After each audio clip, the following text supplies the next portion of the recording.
ಉಡಾಯಿಸೋ ಖಾರ ಬಣ್ಣ ರುಚಿಯನ್ನು ನೀಡುತ್ತದೆ. ಮೆಣಸಿನ ಪುಡಿ ಚಿಂದಿ ಉಡಾಯಿಸೋ ಖಾರ ಬಣ್ಣ ರುಚಿ. GST ನಮ್ಮ ವ್ಯಾಪ್ತಿಗೆ ಬರೋದಿಲ್ಲ.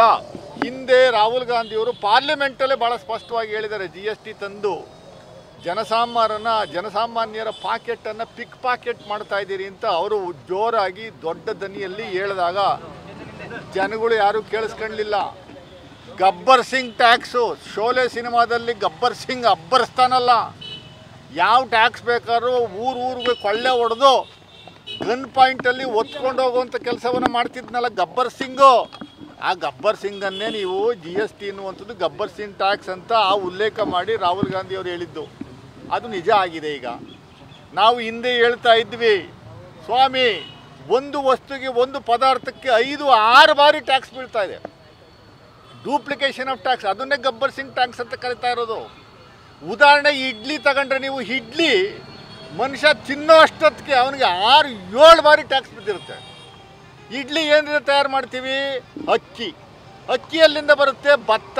ಭತ್ತ ಎಲ್ಲಿಂದ ಬರುತ್ತೆ? ರೈತ ಬೆಳಿತಾನೆ.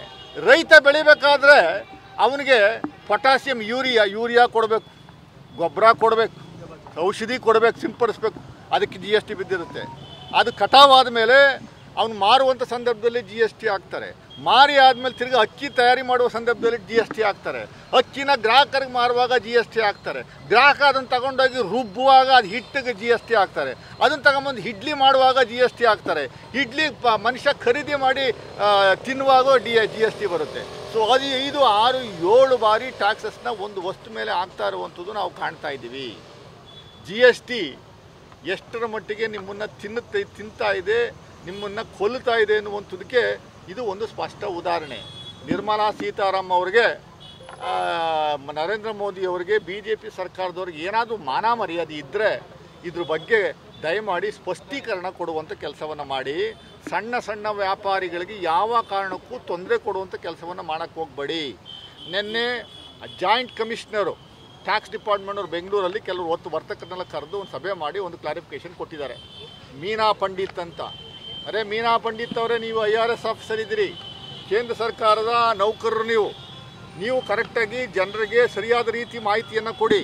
ಸ್ಟೇಟ್ ಗೌರ್ಮೆಂಟು ಮತ್ತು ಸೆಂಟ್ರಲ್ ಗೌರ್ಮೆಂಟು ಇಬ್ಬರು ಸೇರಿ ತೀರ್ಮಾನ ಮಾಡಬೇಕು ಅಂತ ಹೇಳ್ತಾ ಇದ್ದೀರಾ. ಏನು GST ವಿಚಾರ ಸ್ಟೇಟ್ ಗೌರ್ಮೆಂಟಿಗೆ ಬರುತ್ತಾ?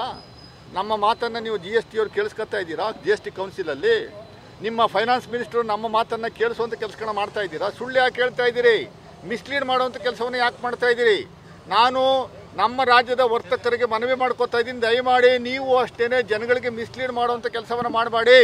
ನಾಳೆ ನಾಡ್ದು ಆಚೆ ನಾಡ್ದು 3 ದಿವಸ ಏನು ಸ್ಟ್ರೈಕ್ ಇಟ್ಕೊಂಡಿದ್ದೀರಿ ಅದಕ್ಕೆ ಸಂಪೂರ್ಣವಾಗಿ ನಾವು ಬೆಂಬಲವನ್ನು ಕೊಡ್ತೀವಿ. GST ವಿರುದ್ಧ ಹೋರಾಟ ಮಾಡುವಂಥದ್ದಕ್ಕೆ ಕಾಂಗ್ರೆಸ್ ಪಕ್ಷದ ಕಾರ್ಯಕರ್ತರು, ಕಾಂಗ್ರೆಸ್ ಗೌರ್ಮೆಂಟರು ನಿಮ್ಮ ಜೊತೆ ಸೇರಿಕೊಳ್ಳುತ್ತೆ.